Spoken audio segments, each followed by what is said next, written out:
Hello बच्चों, कैसे हैं आप सब लोग। भाई JIGL के बाद अब बच्चे कह रहे हैं सर बाकी के सब्जेक्ट भी बताओ, तो लो लेकर आ गए अपन दूसरा सब्जेक्ट। तो बच्चों आज बात करेंगे capital market and securities law के बारे में। वैसे तो पेपर डिफिकल्ट नहीं रहता, पर जैसे मैंने आपको बहुत पहले भी बताया था, एक वीडियो मैंने बनाकर ऑलरेडी यूट्यूब पर डाली हुई है जिसके अंदर मैंने बताया है कि पेपर को अटेम्प्ट कैसे करना है। क्वेश्चन नंबर 1 से पेपर को बिल्कुल मत शुरू करना, वहां देखोगे तो डर जाओगे, है ना। फिर ऐसा हो जाएगा हेरा फेरी की तरह कि गोलमाल है भाई, सब गोलमाल है, ऐसा कुछ हो जाएगा। तो क्वेश्चन नंबर 1 से तो कतई शुरू मत करना। 15 मिनट के अंदर डिसाइड करना, क्वेश्चन नंबर 1 को पहले पढ़ना भी मत, वहां से पेपर शुरू भी मत करना, ठीक है। देखोगे वहां पे डर जाता है बच्चा, इसलिए अभी क्या सर न्यू सिलेबस के लिए है। यस बच्चों, 2022 सिलेबस के लिए हम लोग ये बात करेंगे बेटा। अब देखो CMSL के अंदर सबसे बढ़िया बात पता है क्या है कि बेटा थ्योरी भी आती है और प्रैक्टिकल भी आता है। अब बच्चों को ये चीज समझने की जरूरत है कि मैं थ्योरी अटेम्प्ट करूं सर या प्रैक्टिकल करूं। बेटा अगर मैं आपकी जगह होता तो मैं आंख बंद करके, भाई आंखें खोल के, मतलब पढ़ाई तो आंखें खोल करनी है ना, मतलब इट्स ऑल अबाउट ट्रस्ट कि मुझे तो भैया प्रैक्टिकल ज्यादा समझ में आएगा। क्यों? क्योंकि सर देखो सीधा फॉर्मूला लगाया और अगर 5 नंबर का क्वेश्चन है तो बच्चों 5 में से 5 मिलने का जो फंडा है वो सिर्फ प्रैक्टिकल में ही हो सकता है। थ्योरी में ये चीज पॉसिबल ही नहीं है बेटा। ये चीज बहुत मुश्किल हो जाती है कि आपने बहुत अच्छा आंसर भी लिखा तो रेयरेस्ट सिनेरियोज में से 5 में से 4 मार्क्स या 4 से 4.5 मार्क्स आपको मिलेंगे।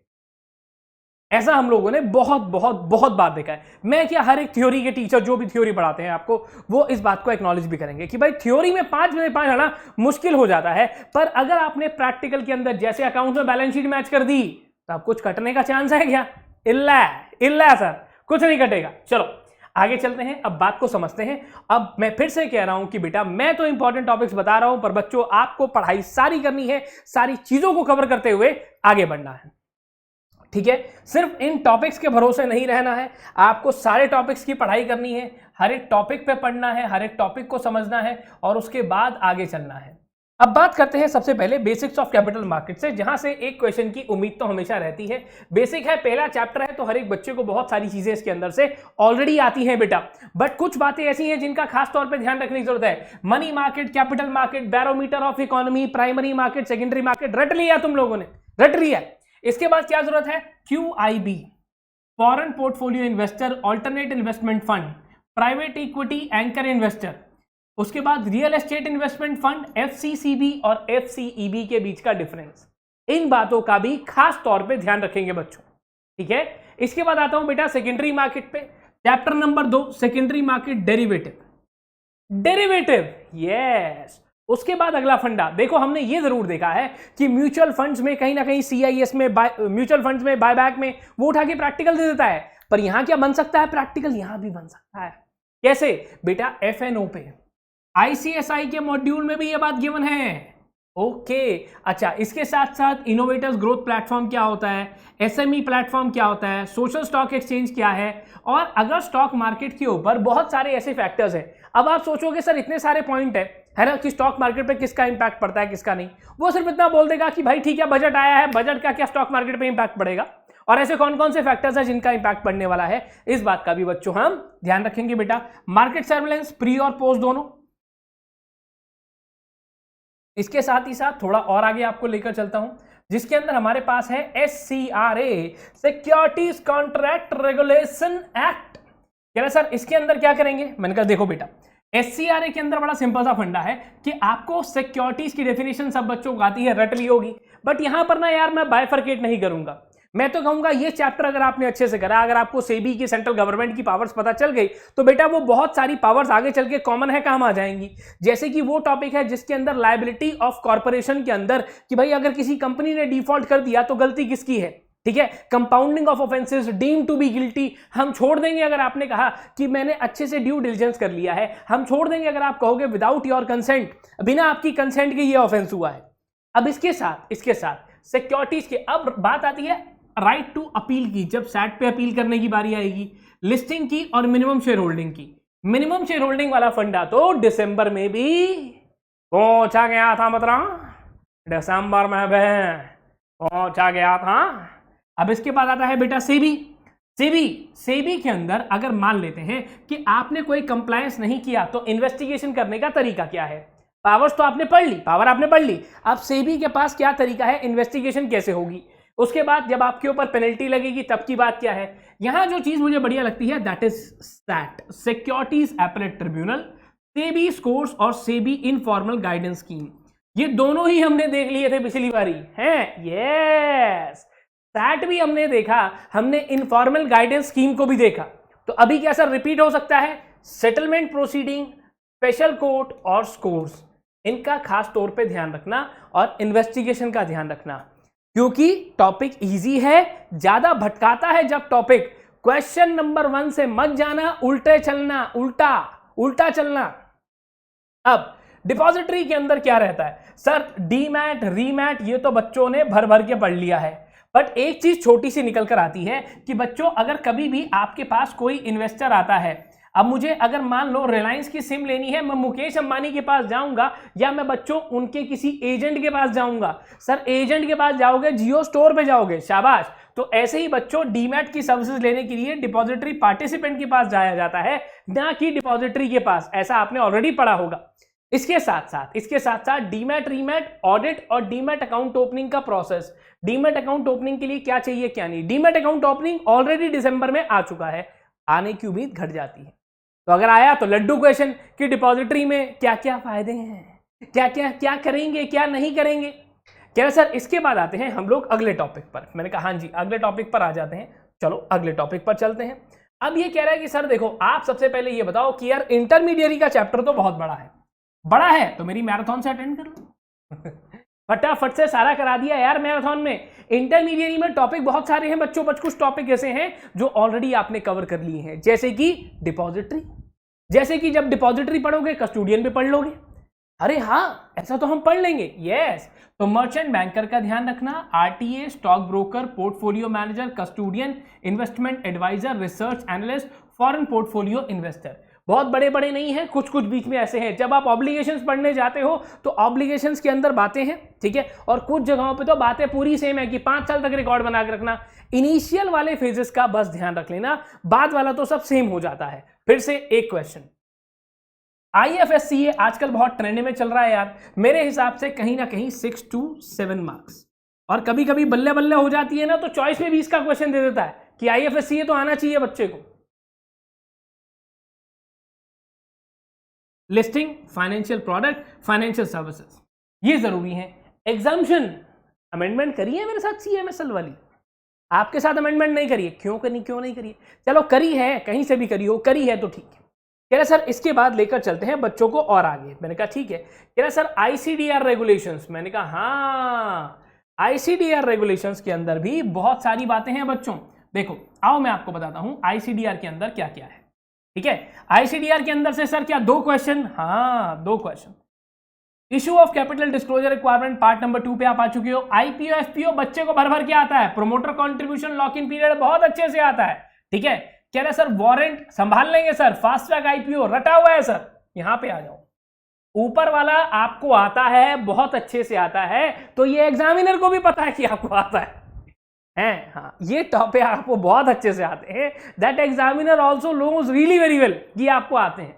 इसके साथ क्या ध्यान रखना है? क्वालिफाइड इंस्टीट्यूशनल प्लेसमेंट, IDR है ना, इंडियन डिपॉजिटरी रिसीट्स, SME का IPO, और ये इनोवेटर्स ग्रोथ प्लेटफॉर्म, ये क्या चीज है जो चैप्टर के एंड में आना। वहीं हर बच्चा कमजोर है जब वो चैप्टर के एंड पे है। चैप्टर की शुरुआत किसी की वीक नहीं रहती यार, चाहे मैं प्रैक्टिकल सब्जेक्ट ही क्यों ना उठा लूं, चैप्टर की शुरुआत वीक नहीं है, चैप्टर का एंड वीक है। जाके आगे चलते हैं बच्चों। इसके बाद शेयर बेस्ड एम्प्लॉय बेनिफिट, छोटी छोटी स्कीम्स हैं जिसके बारे में बच्चे को पता होता है। एक कंपनसेशन कमेटी और एक स्वेट इक्विटी। ज्यादा जोर यहां पर नहीं लगता है स्वेट इक्विटी में, क्यों? क्योंकि कंपनीज एक्ट में ऑलरेडी बहुत सारा पड़ा हुआ है। कंपनीज एक्ट में ऑलरेडी बहुत सारी चीजें कवर कर ली है स्वेट इक्विटी को लेकर, है ना। तो ये स्कीम्स के बारे में तो छोटी छोटी इंफॉर्मेशन है, और एक कंपनसेशन कमेटी, मुझे तो लगता है ये आपको अलग से पढ़ने की जरूरत पड़ती भी नहीं है।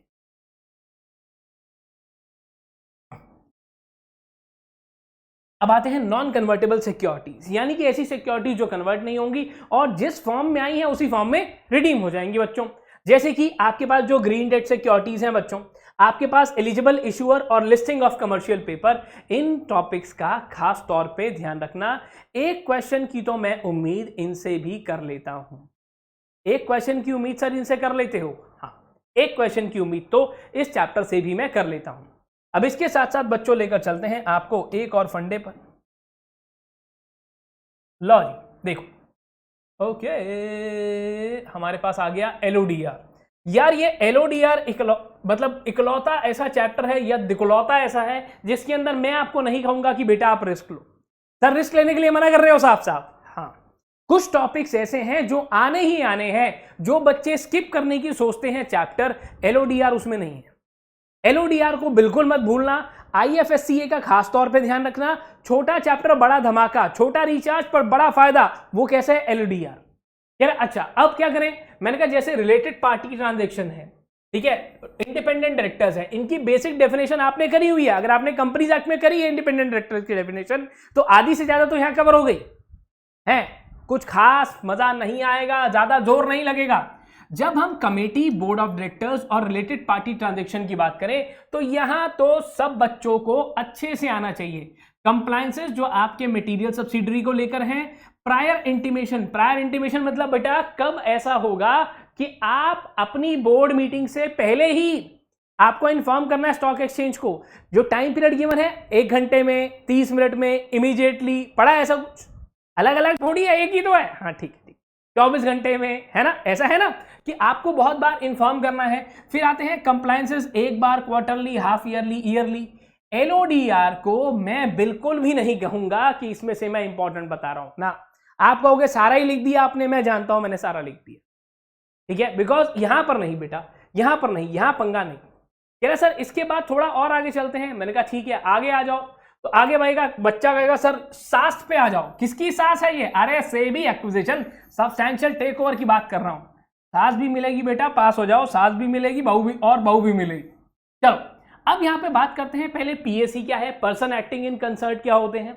उसके बाद आप देखते हो 25% पे ट्रिगर पॉइंट आ जाता है, 5%। अगर देखो मजेदार बात यहां पर हुई तो यहां पर क्या होगा? प्रैक्टिकल आएगा। प्रैक्टिकल 5% वाला फंडा आपने पढ़ा, प्लस माइनस 2% का चेंज आ जाए, चलते चलते आप 25% पे पहुंच जाओ तो 2 रास्ते निकल कर आएंगे, क्रीपिंग एक्विजिशन, ओपन ऑफर। क्या करोगे, कैसे करोगे? यहां तक हर बच्चा उस्ताद है, यहां तक हर बच्चे को पता है। कहां पर चेंज आ रहा है बच्चों? देखो, डीम्ड इनडायरेक्ट एक्विजिशन है, ऑटोमेटिक एग्जाम्पशन भी बच्चों को पता है।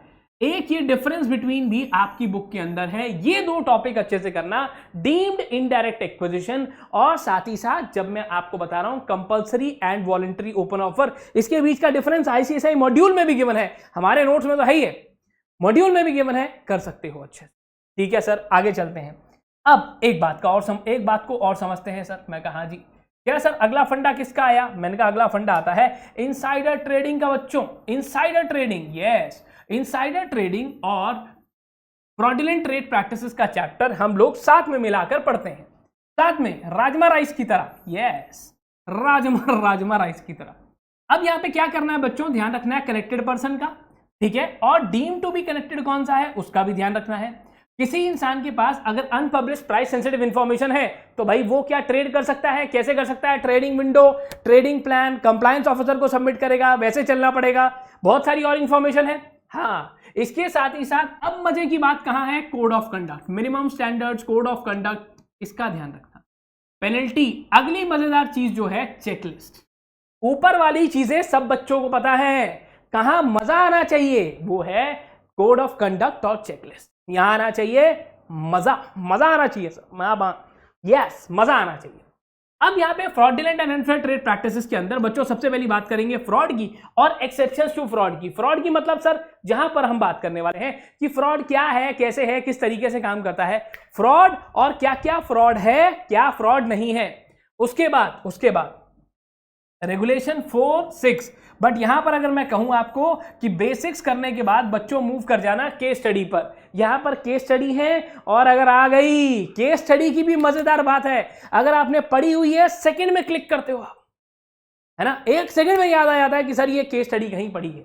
इसके साथ साथ डी लिस्टिंग के अंदर तो 2 ही बातें हैं, वॉलंटरी, कंपलसरी। इस चैप्टर पे मैं ज्यादा भाई नहीं कहूंगा, ठीक है। इसके साथ ही साथ वॉलंटरी कंपलसरी कर लिया तो काम हो गया। अब बच्चों 1-2 बातों का खास तौर पे ध्यान रखने की जरूरत है बेटा। अब वो कौन सी बातें हैं? वो बातें हैं बच्चों ये वाली बेटा। देखो, अगर आप बायबैक पर हो तो आपने अमेंडमेंट्स कवर कर ली होंगी, नहीं करी अमेंडमेंट। क्यों नहीं करी अमेंडमेंट? अमेंडमेंट में चेंज आ गया है, अमेंडमेंट करके जाओ। और बायबैक के अंदर से प्रैक्टिकल क्वेश्चन पहले भी आया बच्चों कि कितने शेयर्स बायबैक कर सकते हो। दिसंबर वाला पेपर करा, नहीं करा। प्रैक्टिकल क्वेश्चन बायबैक में से आने की उम्मीद होती है, और प्रैक्टिकल क्वेश्चन जिसमें से उम्मीद है that is mutual funds, NAV, expense ratio, एचपीआर, है ना, होल्डिंग पीरियड रिटर्न, ये सब पे क्या कर सकते हैं? प्रैक्टिकल क्वेश्चन बन सकता है। अब इसके साथ ही साथ एक काम और करते हैं। क्या करते हैं सर?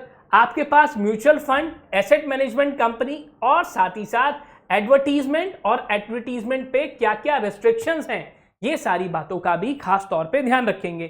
सर एक क्वेश्चन, एक प्रैक्टिकल आसानी से मूड में आया भाई, मूड में आया तो एक प्रैक्टिकल और एक थ्योरी। अगर ये मूड में है तो बायबैक के अंदर से अगर मैं कहूं तो बच्चे के लिए रिवाइज करना आसान है।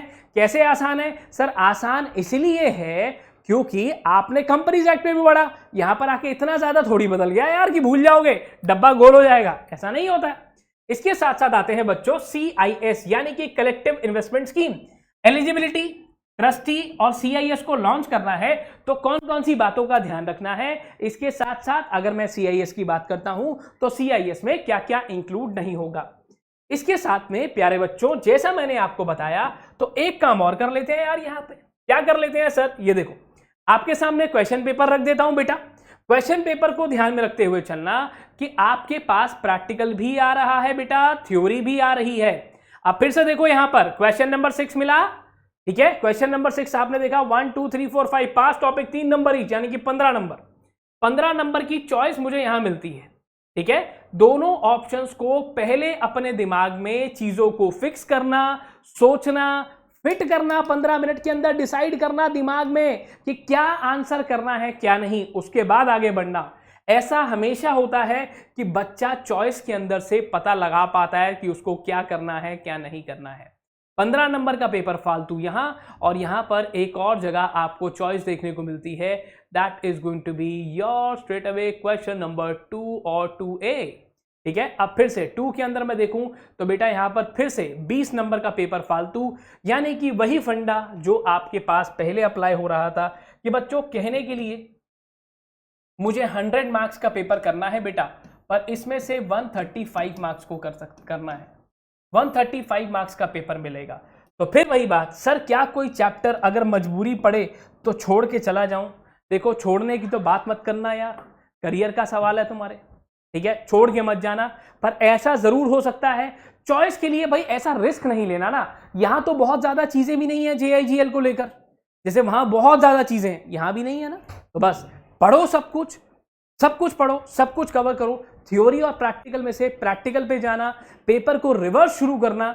और एक और बहुत इंपॉर्टेंट चीज बेटा, पेपर से एक दिन पहले वार्म अप सेशन आपका CMSL का होगा, बल्कि हर एक सब्जेक्ट का होगा, ठीक है। तो इस बात का ध्यान रखना, पेपर से एक दिन पहले 7 PM यहीं मिलूंगा। और जो भी आपके टॉपिक्स हैं, ऐसा कोई टॉपिक जो पल्ले नहीं पड़ रहा, जो ज्यादा भारी लग रहा है, आप कमेंट कर सकते हो, उसके बारे में उस दिन बात करेंगे, ठीक है। बात करेंगे, कोशिश पूरी करेंगे। ऐसी बहुत सारी इंपॉर्टेंट बातें आपको उस दिन बताऊंगा और बात को क्या करेंगे, खत्म करेंगे। That's it from my side, bye bye, take care of yourself दोस्तों। मिलते हैं जल्दी से दोबारा, कहां?